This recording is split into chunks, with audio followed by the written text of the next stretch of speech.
உங்களுக்கெல்லாம் தலைவர்னா என்ன பண்ணணும்? சினிமாவிலிருந்து வரணும், சூப்பர் ஸ்டாரா இருக்கணும், இல்லைன்னா பெரியதா இருக்கணும், இல்லைன்னா வெள்ளையா இருக்கணும். இது ரெண்டு எனக்கு இல்லை. எல்லாரும் சொல்லுவா, நீ தானே சினிமால இருந்து வந்த.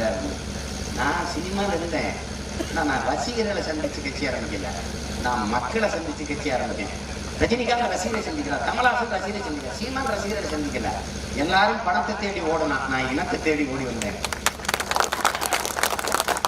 ஏன்னா எனக்கு என் தனிப்பட்ட வருமானத்தை விட என் இனமானம் பெரிது என்றது எனக்கு.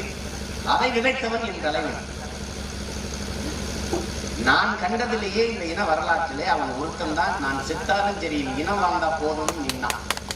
அந்த தலைவன் மட்டும்தான் 200 ஆண்டுகளுக்கு பிறகு என் இனம் இப்படி பெருமையோடு உயர்ந்து சிறந்து வாழ வேண்டும் என்ற கனவை வைத்திருந்தான். அந்த கனவை தன் பிள்ளைகளுக்கு கடத்தலாம். அந்த கனவு தான் நாங்கள் செய்து கொண்டிருக்கிற இந்த வேலையெல்லாம். நாம் தமிழர்னு கட்சி வச்சுட்டேன்னு நினைக்கிறாங்க.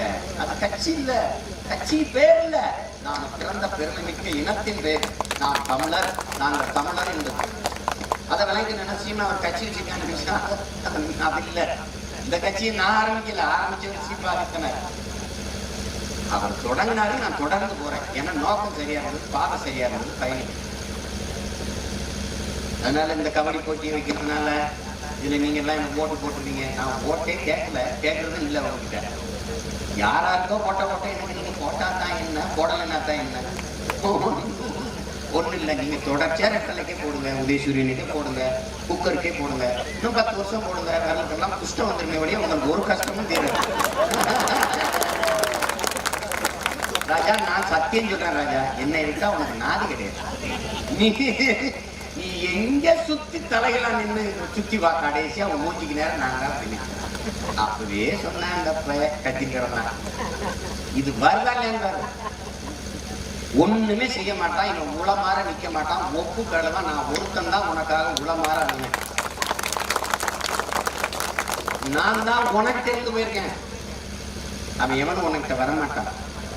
எல்லாரும் ஏழைகளை பத்தி பேசுவான், ஏழைகள்கிட்ட வந்து பேச மாட்டான். நல்லா கவனிச்சுக்கணும். திமுக இப்பத்தான் மக்களை சிந்திக்க போகுது. இத்தனை வருஷம் கழிச்சு மக்களிடம் செல்லுங்கள், மக்களிடம் சொல்லுங்கள், மக்களின் மனதை வெல்லுங்கள். இவ்வளவுதான் என்னடா பண்ணிட்டு இருந்தீங்க தெரியாது. எடப்பாடி பழனிசாமி கொடநாட்டில் நடந்த கொலைக்கு அவர் தான் சம்பந்தம்ன்றாங்க. அவர் ஈழப்புறம் நடிக்க போய்கிறாரு. என்னடா இப்படிட்டமாடான்னு தோணுது.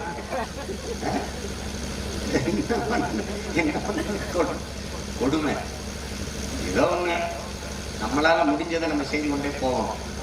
அடுத்த ஆண்டு இன்னும் சிறப்பாக இந்த கபடி போட்டியை நம்ம முன்னெடுப்போம். எல்லா நேரமும் திட்டமிடுறாங்க, கடைசி நேரத்தில் நெருக்கடிகள் வந்துடுது. அந்த நேரத்தில் முன்கூட்டி திட்டமிட முடியாமல் போயிடுது.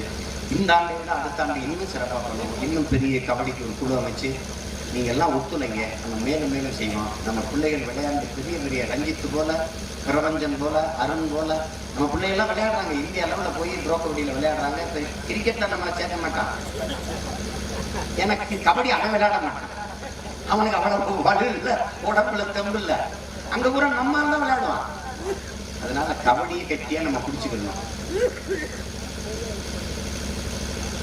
அதுல உற்சாக விளையாடுங்க, மகிழ்ச்சியா விளையாடுங்க. நாங்க சொன்னது போல வீரத்தமிழர் விளையாட்டு வென்று மானத்தை நிலைநாட்டும் முழக்கத்தை முன் வச்சோம். அது மாதிரி நீங்க விளையாடுங்க. இது ஒரு தொடக்கம். தொடர்ந்து செய்வோம். நான் கூட இருப்பேன். நல்ல நீங்க எடுக்கிற இது உங்களுடைய திடல். எப்ப வேணாலும் வந்து நீங்க கோடை போட்டு பயிற்சி எடுங்க. யாரும் உங்களை கேள்வி கேட்க போறது இல்லை. இங்கு சுத்தி இருக்கிற எல்லா கிராமத்துக்குமான அது பொது சொத்து. நீங்க எப்போ வந்தாலும் இதுல வந்து விளையாடலாம், கையில் வந்து விளையாடலாம். கொஞ்ச நாள் கழிச்சு இது ஒரு வேலியை போட்டு மரங்களை நட்டு, இது என் தலைவன் பெயரில் தேசிய தலைவர் விளையாட்டு திடல்னு தான் இதை நான் மக்களுக்கு நம்ம இதை அர்ப்பணிச்சுட்டு. இதுல நம்ம ஒன்றும் செய்யப்படுறது இல்லை. விளையாடுறதுக்கு இடம் இல்லை, எங்க ஊர்ல இல்லை. சரி, நம்ம ஊர்ல ஒரு திடல் இருக்கட்டும்னு இதை நம்ம வாங்கி இதை திடலா மாற்றிக்கிறோம். விளையாடுங்க. விளையாட்டை விளையாட்டா கருதாதீங்க. என் பெற்றோர்களுக்கு சொல்லுவேன், விளையாட போற பிள்ளைகளை விளையாடிட்டே இருக்கிறான், படிக்கல, உட்பட மாட்டாங்க மட்டும் சொல்லிடுறேன். அப்படி சொல்லாதீங்க. கல்வி என்பது ஒவ்வொரு மனிதனுக்குள்ளும் இருக்கிற தனித்த ஆற்றலை கண்டுணர்ந்து வெளிக்கொணர்வதுதான் விவேகானந்தர். அப்படிப்பட்ட கல்வி இந்த நாட்டுல இல்ல. உசேன் போல்ட்னு ஒருத்தன் ஒண்ணுமே செய்யல, ஓடணும். ஆனால் உலகத்தின் உயரத்திற்கு ஓடும். தன் தேசத்தை சமைக்காங்கிற ஒரு நாடு வரைபடத்தில் காட்ட முடியாது எங்க இருக்கு. ஆனா உலகத்தில் எல்லாருக்கும் ஒரே மகன் என் தேசம் சமைக்கான்னு தெரிய வச்சான். அவன் ஒண்ணுமே செய்யல, ஓடணும். நான் விளையாட்டுக்கு என்ன சொல்றேன்னு நினைச்சாங்க, உசேன் போல்ட்டுங்கடா ஒன்னா மாட்டு கறி ஓடிச்சு.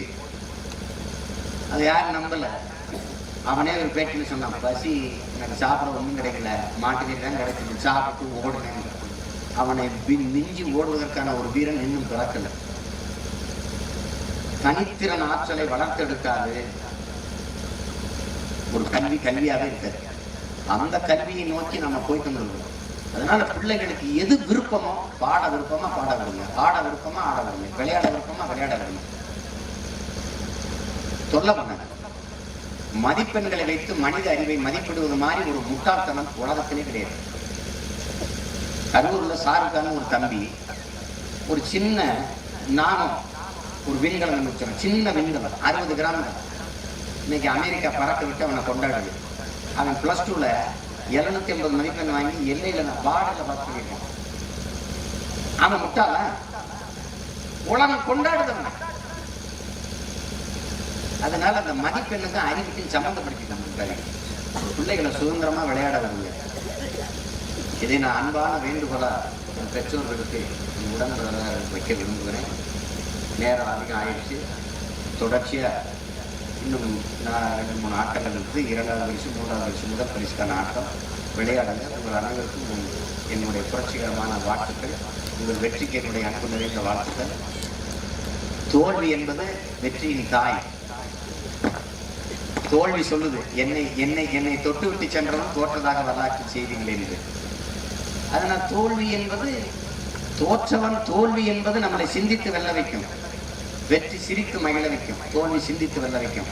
தோற்றது தோல்வின்னு நினைக்காத, அது பயிற்சின்னு எடுத்துக்க. அதனால தோற்ற வீரர்களுக்கும் வென்ற வீரர்களுக்கும் சேர்த்து என் அன்பான வாழ்த்துக்கள். நன்றி, வணக்கம். நான் தமிழ்.